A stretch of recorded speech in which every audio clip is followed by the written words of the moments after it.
Here.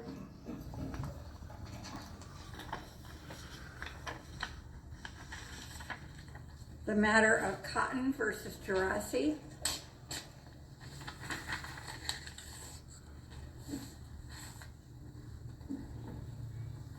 Good morning, Your Honor. Good morning. When you're ready, we'll give you a minute to get settled there.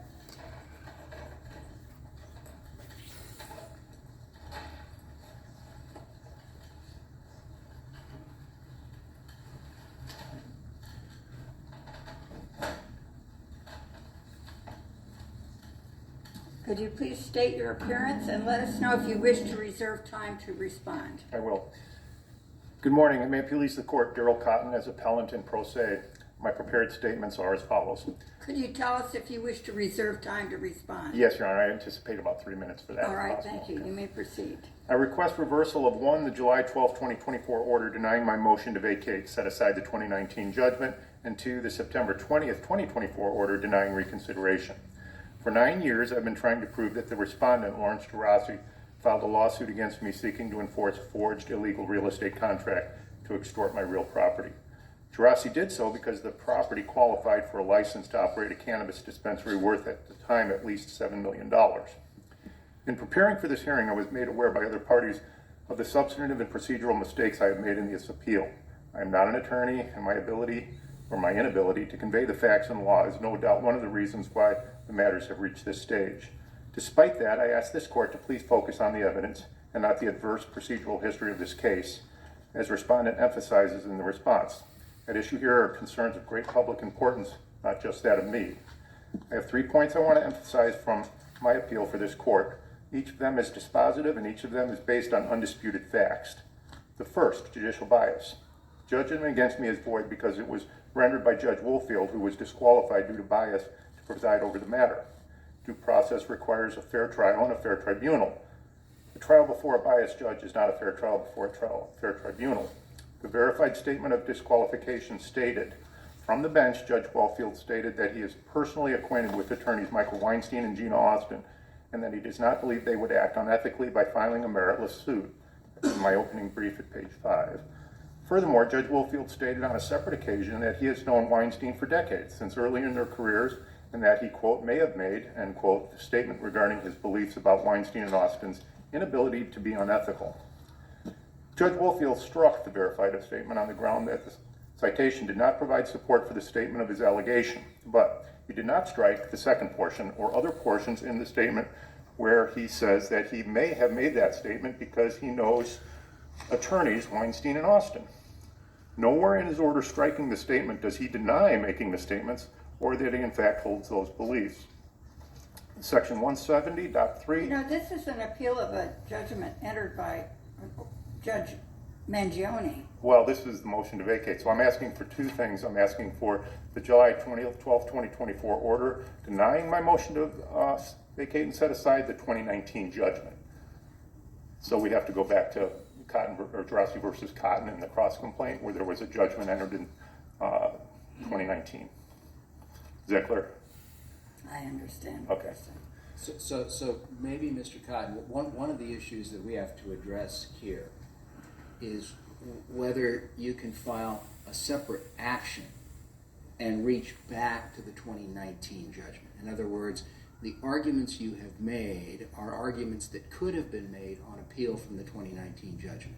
You filed an appeal, but you didn't prosecute it, and that case is final. So then you filed a separate action to vacate the 2019 judgment. Do you have any authority for the proposition that you can file a separate action and go back and challenge the denial or the striking of a statement of disqualification in the first action? I believe I do, and that will come down to an absolutely void judgment as opposed to just a void judgment. And I will get to that, and it's been cited in my opening brief that it's a nullity and unenforceable. I understand the arguments you've made in the brief, but there are strict limits on when you can file a second action and reach back to the first. And what I'm asking you specifically with respect to your arguments regarding disqualification, do you have any authority that has allowed a separate action to reach back to address the prior judgment? I believe I can cite that in OC Interior Services versus Nation Star Mortgage. A judgment absolutely void may be attacked anywhere, directly or collaterally, whenever it presents itself, either by parties or strangers. It's simply a nullity and can be neither a basis nor evidence of any right whatsoever. A void judgment or order, it is, in legal effect, no judgment. By it, no rights are divested. From it, no rights can be obtained. Being worthless in itself, all proceedings founded upon it are equally worthless. It neither binds nor bars anyone. Again, that's OC Interiors versus Nation Star Mortgage. I'm familiar with the principle. Okay. And there's case law that talks about whether it really is a void judgment or not, and what your procedural remedies are. My question is a very specific one. Do you have a case that has allowed a party to file a separate action to reach back to the first judgment on the basis that the judge was disqualified? You cited some cases in your brief that talked about sometimes you can make an argument on appeal with regard, for the first time, with regard to the disqualification of the judge. But those are on appeal from the judgment. Correct. What I'm asking is, do you have any case that has this procedural posture? That is, first case is final, file a second case, and claim that the judge was disqualified in the first case. Not that I'm familiar with as I stand here now. What I would like to recite, though, is some of the cases that talk about the due process issues that were raised under this, such as in People versus Freeman. Yeah, we're familiar Okay. with the due process line of cases because there's a statutory procedure that requires you to file the statement of disqualification and to seek writ review if it's denied or if it's struck. And you cited some cases that said sometimes, in very rare circumstances, according to the Supreme Court, you can still appeal on due process grounds. We understand that. My question was with respect to whether you can file a second action and reach back. And you've answered my question, so thank you. Thank you. So the first judicial bias I would like to discuss was against me is void, making the judgment void because it was rendered by Judge Woolfield, who was disqualified and didn't offer a fair trial and a fair tribunal. The verified statement of disqualification stated from the bench, Judge Woolfield said that he is personally acquainted with attorneys Michael Weinstein and Gina Austin, that he does not believe that they would act unethically by filing a meritless suit. Opening brief at page 5. Well, you know, part of the problem that I think we've pointed out to you is that you didn't file a writ petition to challenge his failure to disqualify, nor did you appeal the judgment that was entered. And so now you're trying to go at it a different way years later. Well, I would cite, I'm getting to Hayward versus Superior Court, if you're familiar with that one, that section 170.3, subparagraph C3 expressly provides that the judge may file a verified answer to my claim of bias, where he was admitting or denying any or all of the allegations, which contemplates that some allegations may be denied and others left undisclosed, or undisputed, that is. And he holds that in Hayward versus Superior Court that, quote, by operation of the disqualification statute, the facts alleged in the statement of disqualification and not disputed by the challenged judge must be taken as true for purposes of determining the basis and effect of a disqualification order. So I did have, after the case closed, the judgment was issued, I did have a heart attack, and I tried to find counsel. It was impossible. I'm in limited resources, and that's why I'm here as a pro se. But if I can get through these statements, it won't take me that long. I think not only is the disqualification issue before the court, but there are merit-based issues too I think you should consider. Well, you have 4 minutes. Okay. Judge Woolfield's statement crediting opposing counsel's ethics and the merits of their filing based on personal acquaintance goes directly to the merits-linked question of whether the lawsuits were meritless and whether counsel acted unethically. Under the due process framework described in People v. Freeman, the question is whether the average judge in that position is likely to be neutral or whether the potential for bias is constitutionally intolerable. Judge Woolfield's statement reflects actual bias based on extrajudicial relationship, which is exactly the kind of interest that tempt adjudicators to disregard neutrality. Respondent argues appellant did not seek writ review under Code of Civil Procedure Section 170.3 and therefore forfeited the statutory remedy. Appellant's response is that even under Freeman's heightened standard, Judge Wolfield's statements show actual bias because it goes directly to determining that counsel for GERACI would not file to enforce a forged illegal contract, the very premise of the cross complaint against respondent. I was denied a fair trial in a fair tribunal. And without even getting into the merits, the judgment is absolutely void on this ground alone, and the law requires that it be vacated. Secondly, the courts cannot enforce contracts whose performance and object require and violate penal standards. As set forth in the opening brief, this court is surely aware better than I, a contract must have a lawful object and be lawful in its performance. Agreements designed to further crime or obstruct justice are treated as malum in se and are not the kind of illegality that is merely avoidable but absolutely void. Appellants request reversal on the merits based on the judgment enforcing an alleged contract whose performance and object are illegal and thus grants relief that the law declares shall not be granted. No one can secretly own a regulated cannabis dispensary and profit from that sale of cannabis. This is the definition of a criminal organization. Mr. GERACI had been sanctioned on October 2014 and June of 2015 within subsections of Business and Profession Codes 193 through 3. What that boils down to is within 3 years of those sanctions, he could not qualify for a license. For years, I have failed to provide the distinction so that the court would understand the difference between 132.3a and 132.3b. 132.3a applies to applicants and premises, and the may in subsection b applies to the applications. That language applied here means that GERACI, as a single party, sole owner applicant who had been last sanctioned for unlicensed commercial activity in June of 2015, could not qualify for licensure until June of 2018. The licensing agency was mandated to deny such an application. However, if GERACI had been disclosed, for example, as a member of an LLC with multiple members, of which he owned, say, 1% of the LLC applicant entity, the licensing agency would then have discretion to approve or deny the application under the may language of subsection B. I'm not going to further belabor this point to your honors because you know the law and statutes better than I, but my question again would be very simple.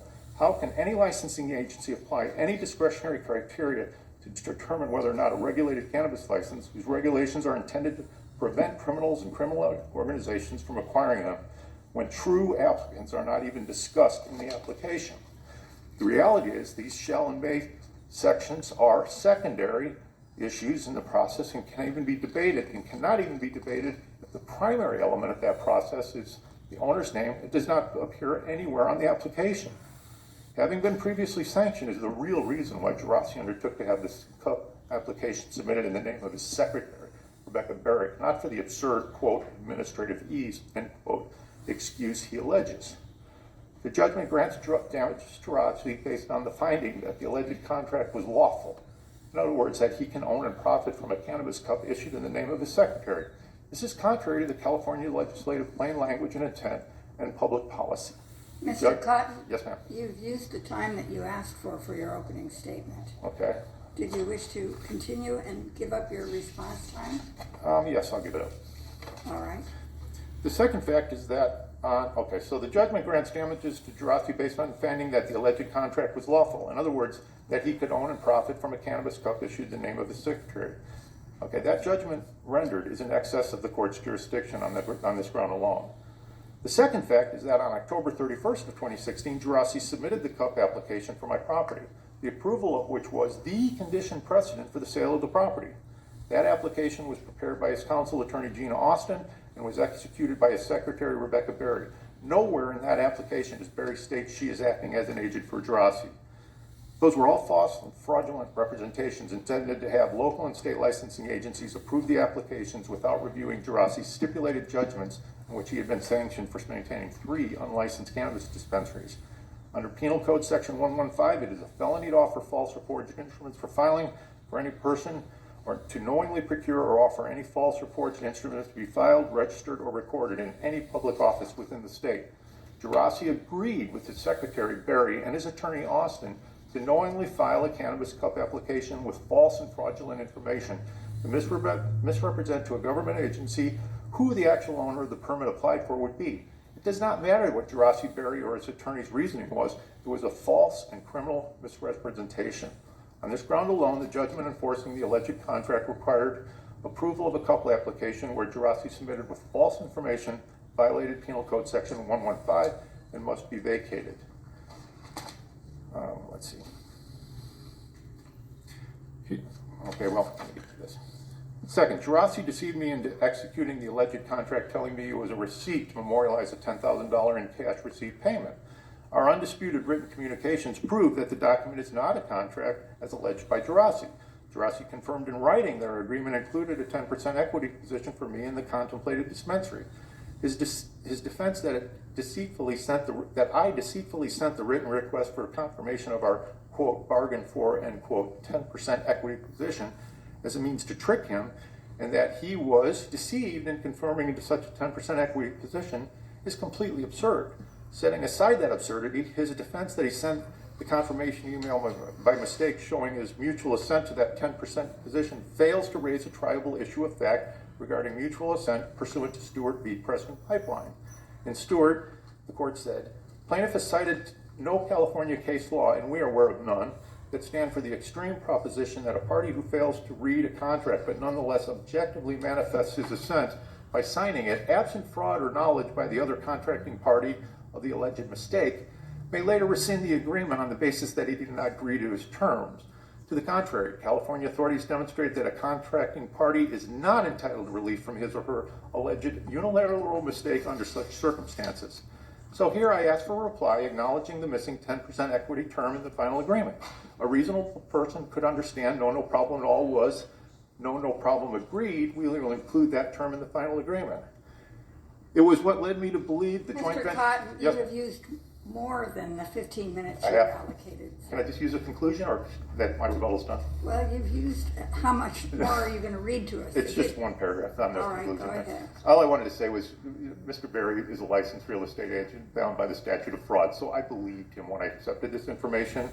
And respondents are counting on the court to believe that I am legally unsophisticated, which is probably true, that my allegations that for years GERACI and the lawyers have filed litigation in furtherance of criminal activity could not possibly be true. My response to that is, despite me being the messenger, the message is quite clear when considering the overwhelming evidence of these acts as presented within this appeal. It's precisely what they have engaged in. With that, I rest and respectfully request to reserve the balance of my time for rebuttal had it existed. All right, thank you you. very much. We'll hear from respondent. May it please the court, James Crosby for respondent. What I heard was a nice appellate argument that could or should have been made in 2019. He lost that case. He had the right to appeal. I think he appealed and it was dismissed. He sought disqualification of Judge Wolfeld. Judge Wolfeld denied that. He didn't seek review on a petition for writ or petition for review. We cited law in our brief that says that's the end of that issue. He sought this exact same, and I would note that this whole judicial disqualification issue that he's arguing about now wasn't raised as a basis for the motion to vacate judgment, which is at issue in this case. This is all, well, it's not new, but it's new to this particular appeal. I don't really have much more to add to my brief other than the argument that the judgment is void and a nullity. A nullity has been shopped around by the appellant at trial. All these things he talked about, he tried in 2019. At trial, in his 2022 motion to vacate the judgment, in the 2024 motion to vacate the judgment, that's at issue here, and in 2 district court cases where he made the same arguments, and I'd cite the citations to those are at court transcript 56. In those cases, he sued a dozen judges in this county, claiming a criminal conspiracy amongst the bench to deny him a fair trial. I guess promulgated and by Judge Wolfeld. So I'm a little frustrated by the whole thing, and I suspect that if this appeal is unsuccessful, we'll get another filing from Mr. GERACI, either in another court, From Mr. Cotton. or Mr. Cotton in another court, or we'll have another motion and he'll trot out, it's a void judgment, it's a nullity, it's no good, I can keep Well, we doing can this look forever. forward to that. What? I said we can look forward to that. Yes, thank you, Your Thank you Honor. very much. The matter is submitted. You will be receiving our opinion disposing of this matter within 90 days. Thank you very much. The court is in recess.